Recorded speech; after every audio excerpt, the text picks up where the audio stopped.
Considering that Trump recently literally stated that the United States of America is resuming nuclear weapons testing, the deputies are asking questions and are generally concerned about the situation, because it is clear where this could push the world. Therefore, based on the fact that 2 years ago, you, for your part, said that if the United States returns to nuclear weapons testing, Russia, for its part, has every right to do the same. Could you please clarify this topic, which worries practically every deputy and about which such questions are being asked? What steps and actions will be taken on our side?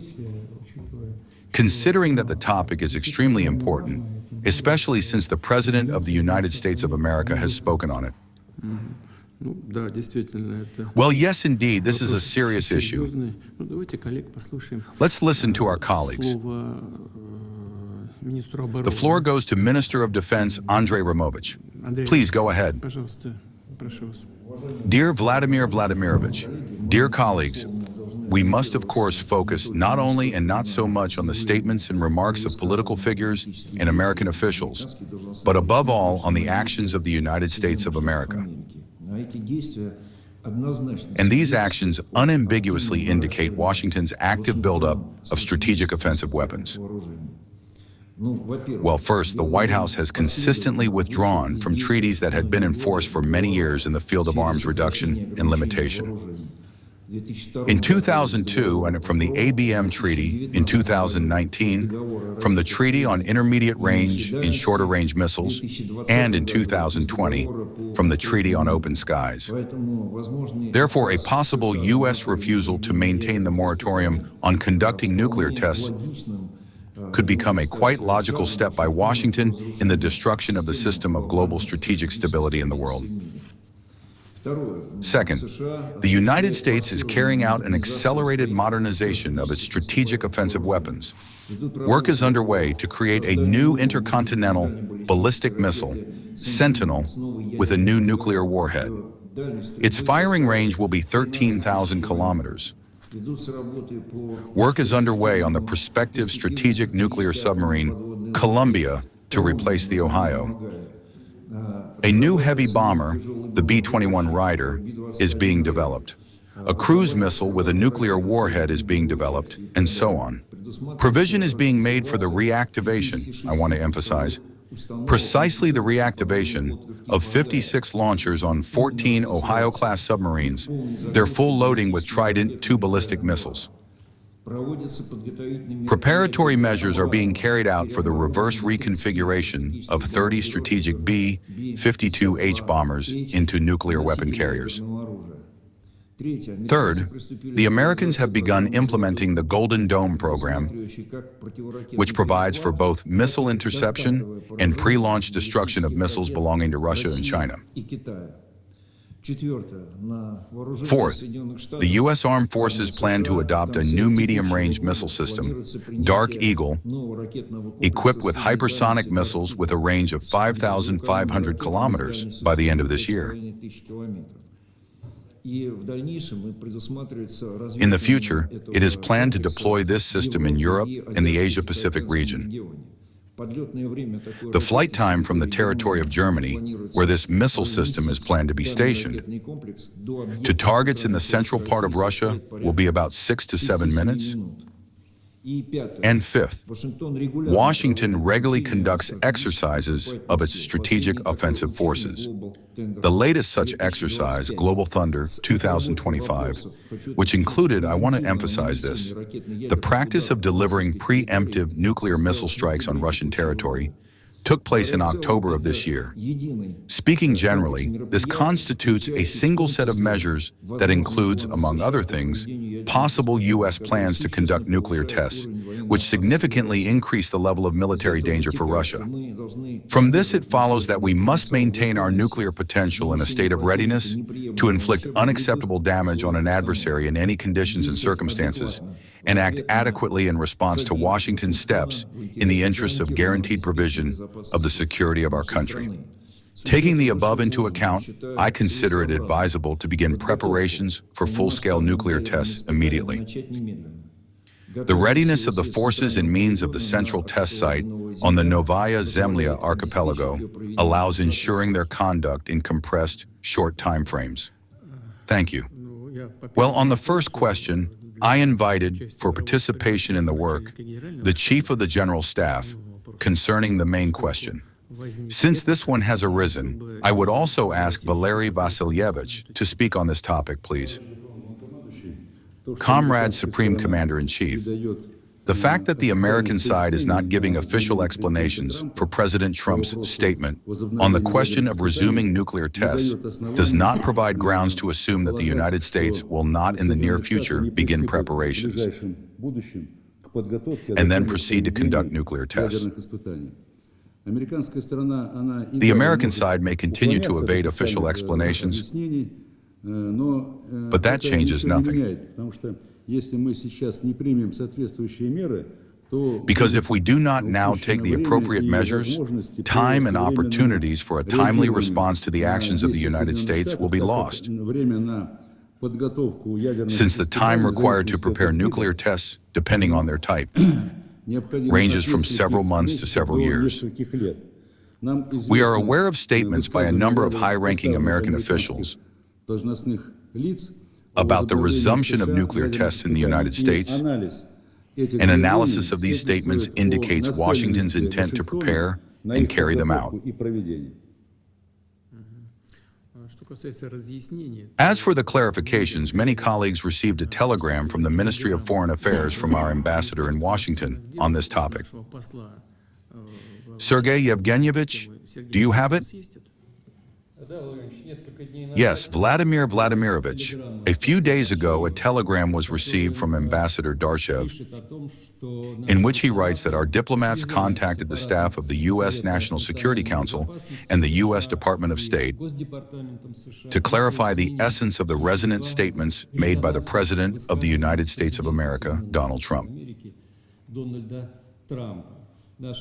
Our colleagues, diplomats, inquired what exactly was meant in the statement made the day before regarding the instructions given by the leader of the United States of America to the Pentagon about the immediate transition to nuclear weapons testing, and they requested clarifications from the National Security Council and the State Department. In response, representatives of both the White House and the U.S. Department of State avoided giving a substantive reaction and assured that they would report the information up the chain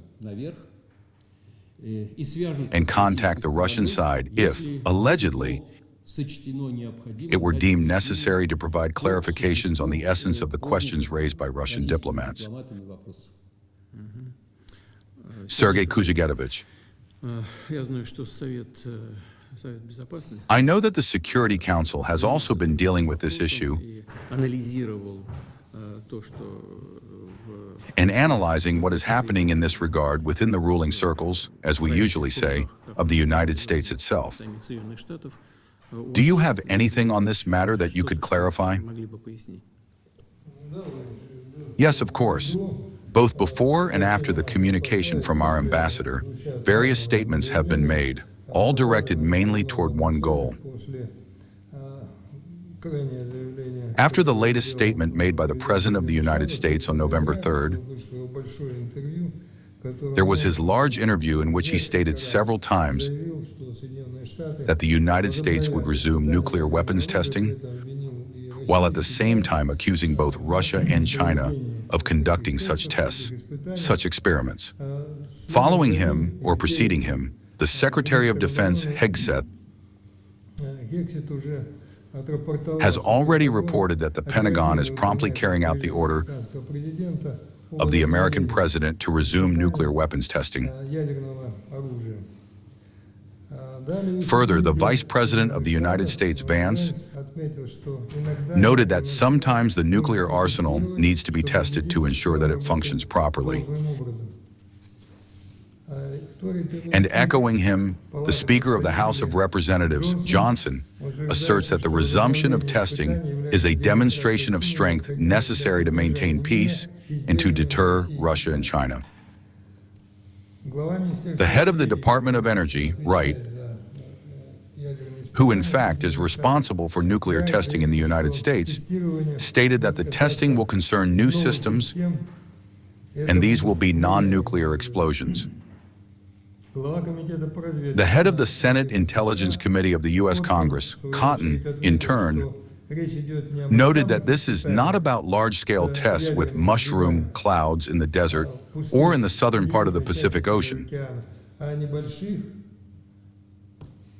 but about small, controlled underground explosions, which in essence are such nuclear weapons tests.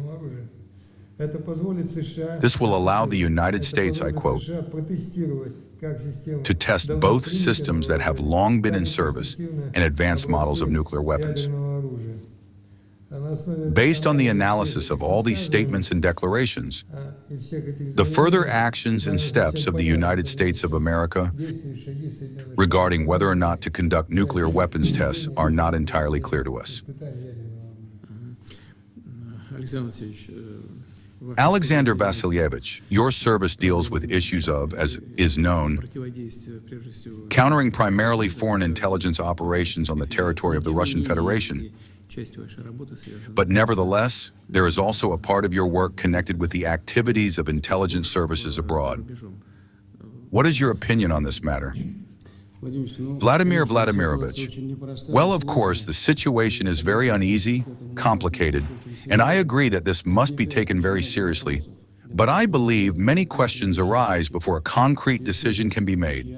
In this regard, I ask you to grant us time in order to thoroughly examine all of this and prepare the corresponding proposals. Very well. I have noted some of your statements and opinions, and I would like to emphasize that Russia has always strictly adhered to and continues to adhere to its obligations under the Comprehensive Nuclear Test Ban Treaty.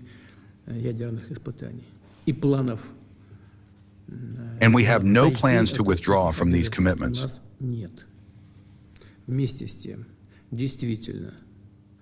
At the same time, indeed, even in my address to the Federal Assembly in 2023,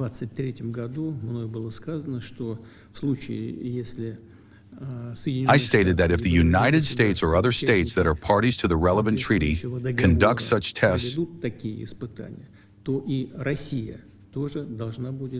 then Russia, too, must accordingly take adequate reciprocal measures. In this regard, I instruct the Ministry of Foreign Affairs, the Ministry of Defense of the Russian Federation, the Special Services, and the relevant civilian agencies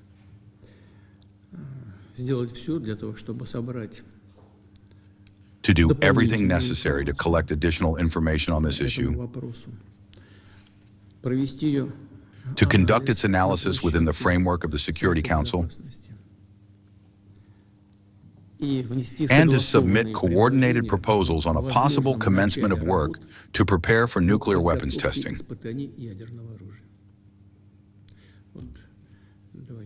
Let us proceed from this. I await your report. Let us move on to the main issue on today's agenda.